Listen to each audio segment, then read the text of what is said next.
Welcome back, everyone, to the Bears Frog Plays YouTube channel. Today is Friday. It's November 21st, and I'm back with some NBA action on a Friday night. Have the short that I made today. A lot of people on the short. Appreciate you all watching it.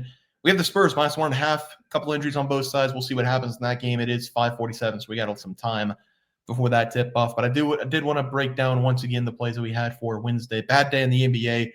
8-1 run turns into poo really fast. 0-1 on the lock on the game pick, which was Hornets on the money line. And then the player problem, I talked about on the short, 1 of 14 to start the game, finished with 18 points. He just shot way too much for a guy who wasn't making anything. He needed to be benched a lot quicker than what he was. Hornets fall. It was an 8-point game. I got that wrong. It was an 8-point game at the end. But 0-2, 13-8 on the season. Let's try to bounce back. And forgive me, Father, for I have sinned. Pelicans going up against the Mavericks. Couple of 2- and 3-win teams that nobody really wants to watch, nobody really wants to talk about. But I'll talk about the Pelicans, and I'll lock them up here +3.5 going on the road to face off against the Mavericks. Now, we have seen the Pelicans play this year, but this was the Willie Green Pelicans. We have to remember that. No adjustments at halftime.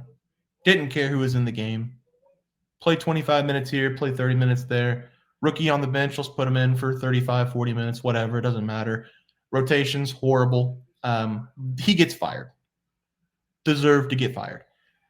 Now we see Derek Queen get inserted in the starting lineup, and the Pelicans look like a team for the first time all season long. They get Zion back, which also helps. So now they have Trey, Zion, Fears, and Derek Queen in that starting lineup, not to mention a pretty good defender in their 3 spot. So we're looking good here with the Pelicans. This is a fully loaded team, especially the starting 5, and that's why I'm going to take them here +3.5. The Mavericks are dealing with a lot of injuries.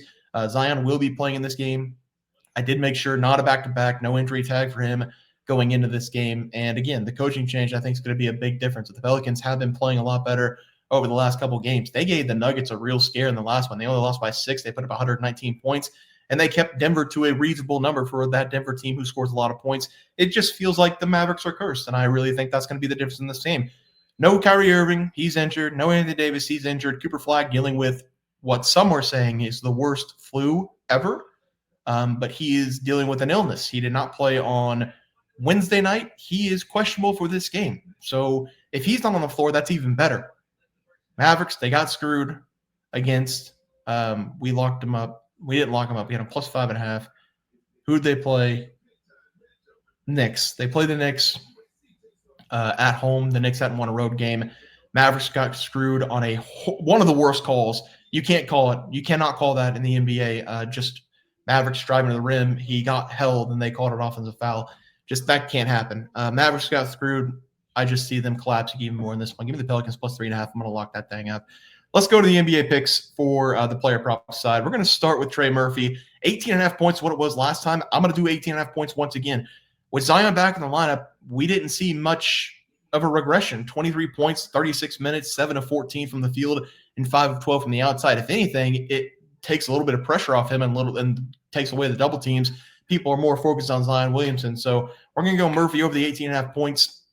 Expect 35+ minutes from him. New coaching. He has played 36 minutes and 33 minutes. Thunder game was kind of a blowout, but played 35+ minutes. So I'm expecting 35+ minutes in this game, which should be a competitive game all the way down the stretch. 18.5 points. And then Alperen Sengun over his total points. We've taken him one time this year over his rebounds. He did cash over 9.5. That was the game against the Blazers. Remember when I said the Rockets were up by like 30? And they left him in there to get one more rebound and one more assist to get the triple-double. He got the rebound, didn't get the assist. Sucks to suck. But I am glad that they left him in there of 30 so we can get the player points. But look at the last 3 games, 25+ points in all 3, 25, 30, and 28. He's been shooting the hell out of the ball. 10 of 17 in the last game against the Cavaliers, 11 of 31 going up against the Magic. Aaron Gordon projected to be out in this game for the Denver Nuggets, so that leaves a lot of pressure on Nikola Jokic down low to guard both Kevin Durant and Sengun whenever Durant gets himself in the paint. So I'm going to go over the total points. 21.5 doesn't seem like a lot, especially for a guy that shot 48 times over the last 2 games. I think they're going to feed him. And also the Rockets, we're gonna sprinkle them on the money line as well. 5 games in a row, 5 wins in a row, 5 covers in a row. Very good. Very good. It seems like they've turned their season around. Got off to a little bit of a slow start, but everybody's clicking right now. I like the way they're playing. The Nuggets haven't been bad either. I think they've won 4 or 5, but they've only covered in 3 of 5. have a couple injuries to deal with. Aaron Gordon, Christian Braun. We don't know if those guys are going to be playing in this game. So give me the Rockets on the line as the final play of the night. Guys, going to do it for the NBA picks and props for Friday, November 21st slated games. If you guys enjoyed the content, please be sure to like this video, and thanks for watching.